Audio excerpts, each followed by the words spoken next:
আজি হল 23rd Bodoland day 23rd Bodoland day এইটো আমি প্ৰথম কাৰ্যসূচী হিচাপে বিটিসি সেক্ৰেটাৰিয়েটত বডোফা উপেন্দ্ৰনাথ ব্ৰহ্মক আমি শ্ৰদ্ধাঞ্জলি জনাই আহিছো। ইয়াৰ পিছত আমি নেশ্যনেল ফ্লেগ আমি হোইষ্ট কৰিছো।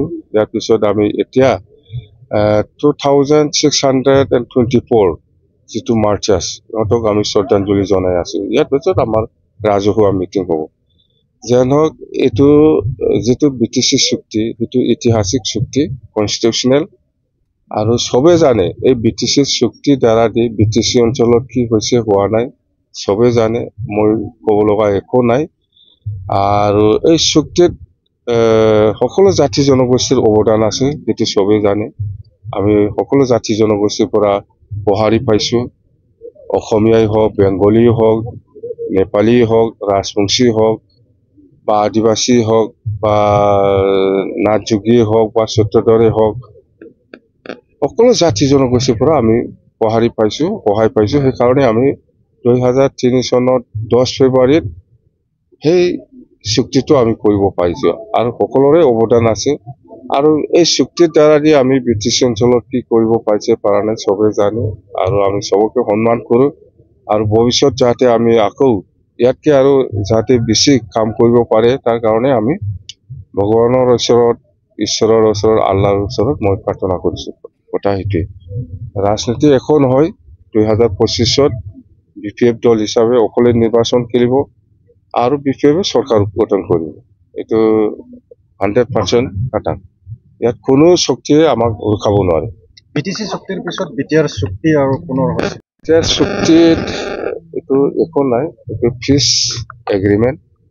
ইয়াত কোনোবা দফাটো যে ইমপ্লিমেণ্ট কৰিব লাগে সেইটো নাই, খালি একটাই আছিল যে যেহেতু ইয়াত এই শান্তি চুক্তিত NDFB ইনভলভ আছে, NDFBৰ কেডাৰ বা লিডাৰসকলে জেলৰ পৰা ওলাব লাগিছিল বা ইহঁতৰ কেছটো শেষ হ'ব লাগিছিল, সেইটোৱে আছে, বেলেগ একো নাই। বেলেগ একো নাই ইয়াত, আপোনালোকেই জানে কথা সেইটোৱে।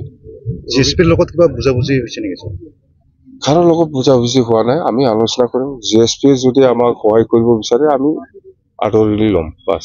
খাম্পায়ে UPPLত যোগদান কৰি কালেক্টিভ ডিচিশ্যন নোহোৱাৰ কাৰণে আহিছে বুলি কৈছে। এইটো খাম্পাৰ কথা, এইটো খাম্পাৰ কথা।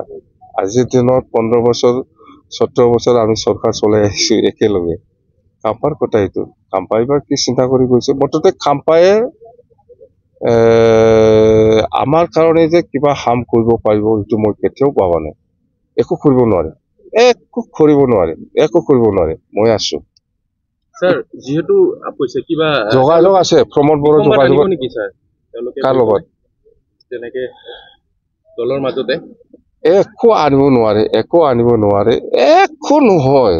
খাম্পা হওক, চন্দন হওক বা কোনবাই হওক, একো কৰিব নোৱাৰে। বিটিসিত একো কৰিব নোৱাৰে। বিটিসিত মই আছো, মই কাম কৰি যাম।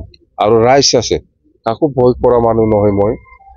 আৰু মই চিন্তাও কৰা নাই বিটিসিত যে কিবা নষ্ট হ'ব, মই ভাবাই নাই।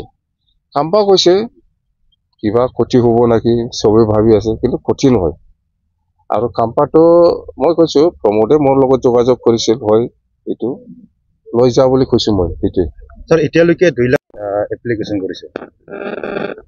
এইটো এপ্লিকেশ্যন দিয়াৰ লাষ্ট দিনটো 15 তাৰিখ লাষ্ট ডেট। আৰু আছে, বহুত হৈছে আৰু আহিব। সংখ্যাটো কিমান স্যাৰ?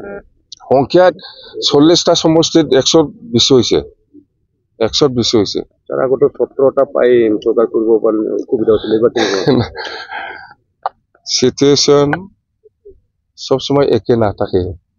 আপোনালোকে চাওক, আপোনালোকক মই দেখাই দিম বিপিএফে চৰকাৰ কৰিব, UPPLে চৰকাৰ নকৰে। UPPLে আজি চৰকাৰ নহব সেইটো গম পাই আছে প্ৰমোদ বড়োই, সেইকাৰণে হাহাকাৰ লাগি আছে, কিবা কিবি বকি আছে। কিন্তু চৰকাৰ বিপিএফে কৰিব, আপোনালোকে নিশ্চিন্ত থাকক। আগৰ নিচিনা আপোনালোককো মই ফেচিলিটি দিম দে। CM ছাৰে কৈছে এইটো ছেপ্টেম্বৰত হ'ব বিটিসি ইলেকশ্যন। নাই, এইটো ছেপ্টেম্বৰত হয় না এপ্ৰিলত হয়, সেইটো গভৰ্ণমেণ্ট অফ আছামৰ বা ইলেকশ্যন কমিশ্যনৰ কথা।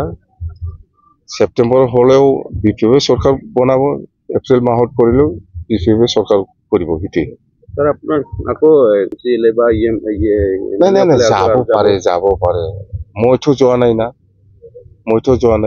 আপোনালোকে দেখা নাই অল ইণ্ডিয়াত কিমান MLA মন্ত্ৰীবিলাক পাৰ্টি সলনি কৰিছে তথাপিও একো হোৱা নাই আমাৰো যাব পাৰে কোনোবা যোৱাৰ কোনো আপত্তি নাই কিন্তু মই আছো আপোনাৰ বোলে নমিনেশ্যন দিবলৈ মানুহ নাথাকা হ'ব পিছত কমত বৰে কৈছে কমত যাম বা এইবিলাক কথা হয় দেই তো